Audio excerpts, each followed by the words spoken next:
అందరికీ welcome to our channel ఇల్లే స్వర్గం. ఈరోజైతే నేను మంచి హెల్దీ ఐస్ క్రీమ్ తయారు చేయబోతున్నాను. అది ఇంట్లో మీరు ఒక్కసారి చూసేసేయండి, లాస్ట్ వరకు వీడియోని చూడండి, స్కిప్ చేయకండి. చాలా అంటే చాలా టేస్టీగా వస్తుంది అనమాట. నేను దానికోసం క్రీమ్ మిల్క్ పాలు ప్యాకెట్ని తీసుకొని అరగంట ముందు కొద్దిగా గోరువెచ్చని నీటిలోనేమొచ్చి జీడిపప్పు పలుకుల్ని 12 నుంచి 13 పలుకులు తీసుకొని నానబెట్టానండి. ఈ పాలు మరుగుతున్నప్పుడే నేను ఎంచక్కా ఆ పలుకుల్ని వాటర్ వితౌట్ ఎనీ వాటర్ అంటే ఓన్లీ అవి నానబెట్టడానికి యూజ్ చేసిన వాటర్ తప్ప వేరే వాటర్ యూజ్ చేయకుండా చక్కగా మిక్సీ పట్టుకున్నాను. మీరు వీడియోలో చూడొచ్చు. పట్టుకొని వాటిని పక్కన రెడీగా ఉంచుకున్నాను. ఈలోపు ఈ క్రీమ్ మిల్క్ ప్యాకెట్ ఉంది కదంటే అది బాగా లో టు హై ఫ్లేమ్లో, మరీ హై ఫ్లేమ్లో కాకుండా మరీ లో ఫ్లేమ్లో కాకుండా మీడియం ఫ్లేమ్లో పెడుతూ కలుపుతూ ఉండాలండి. ఈ ప్రాసెస్లో అత్యంత కొంచెం మనకి ఏదైనా కష్టంగా ఉంటుంది అంటే అది ఒక కలపడమే, ఇంకేం లేదండి. మిగతాదంతా ఈజీయే. చూసారు కదా, నేను ప్రిపేర్ చేసి పెట్టుకున్నాను అనమాట. అది ఓన్లీ కొద్దిగా అవుతుంది, కానీ అలానే ఉండాలి, ఎక్కువ వాటర్ అనేది యాడ్ చేయకూడదు. మెత్తగా పేస్ట్ చేసేసుకోవాలి. ఇప్పుడు చూడండి, ఆ పాలు అనేవి మనం 100% తీసుకున్నాం అనుకోండి, అవి 30 to 40% వరకు మరిగిపోవాలి. అంటే 1 లీటర్ తీసుకున్నాను కదా, నేను ఒక 1/2 లీటర్గా మారిపోవాలన్నమాట. అంత చక్కగా మరగబెట్టాలి. చుట్టూ అంచులకి చేరుతుంటుంది కదా మేగడ, దాన్ని చక్కగా గంటితో కలెక్ట్ చేసుకుంటూ దాంట్లో కలుపుకుంటూ ఉండాలన్నమాట. ఈలోపు నేను దాంట్లో స్వీట్ అనేది కలపడం కోసం నేను బెల్లం తీసుకున్నానండి. చెప్పాను కదా హెల్దీ అని చెప్పేసి, అందుకే బెల్లం తీసుకున్నాను. కావాలనుకున్న వారు షుగర్ తీసుకోవచ్చు. మనకి బెల్లం టేస్ట్ అనేది ఏ మాత్రం అసలు అందులో తెలియదండి. చాలా అంటే చాలా బాగా వస్తుంది. ప్యూర్ ఐస్ క్రీమ్ ఎలా ఉందో మనం కొనుక్కొని తింటామో అదే కూడా సేమ్ అలానే ఉంటుందండి. చాలా అంటే చాలా బాగుంటుంది. వీడియో లాస్ట్ వరకు చూడండి. అలానే ఇప్పుడు ఇది ఉంది కదా, నేను ఆ క్రీమ్ అనేది ఏదైతే జీడిపప్పు పేస్ట్ అనేది నేను కలిపానండి, అవి బాగా మరిగాయి కదా, దగ్గరగా వచ్చేసరికి నేను ఈ జీడిపప్పు పాలను కూడా అందులో కలిపేసాను అనమాట.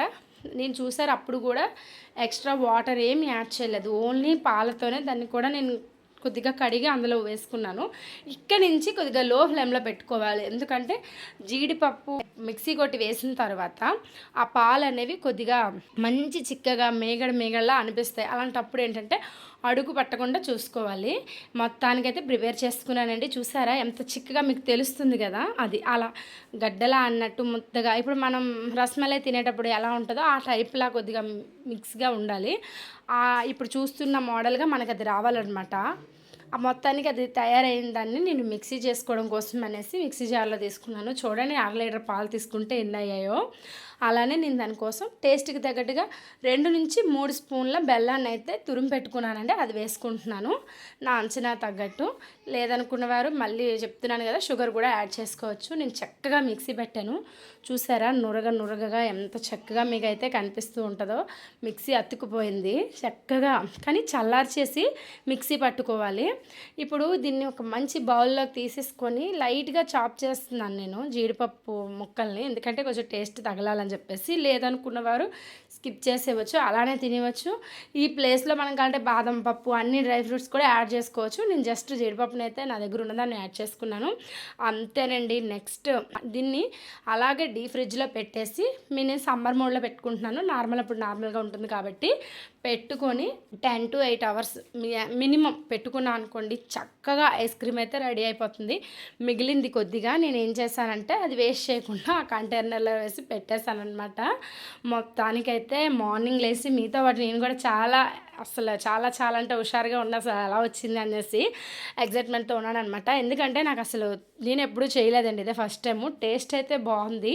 మా ఆయన అన్నారు ఫస్ట్ తీయు అని. ఐస్ క్రీమ్ తీసేది ఉంటే ఈజీగా వస్తుందండి. నా దగ్గర ఐస్ క్రీమ్ తీసేది లేకపోవడం వల్ల గరిటతో తీయడం వల్ల అలా ముక్కలుగా వచ్చింది. నిజంగా అయితే టేస్ట్ అయితే వేరే లెవెల్ అండి. చాలా బాగుంది.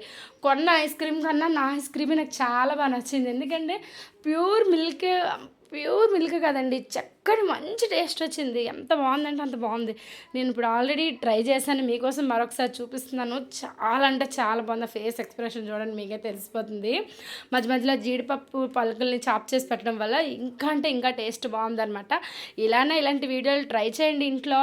పిల్లల సమ్మర్ కదా, చక్కగా సరదాగా చేసి పెట్టండి. ఎంతో హెల్తీగా ఉంటుంది, అలానే వాళ్ళు హ్యాపీగా తింటారనమాట. ఓకే, ఈ వీడియో మీకు అందరికీ నచ్చింది అనుకుంటున్నాను. నెక్స్ట్ వీడియోతో మళ్ళీ కలుద్దాం. బాయ్.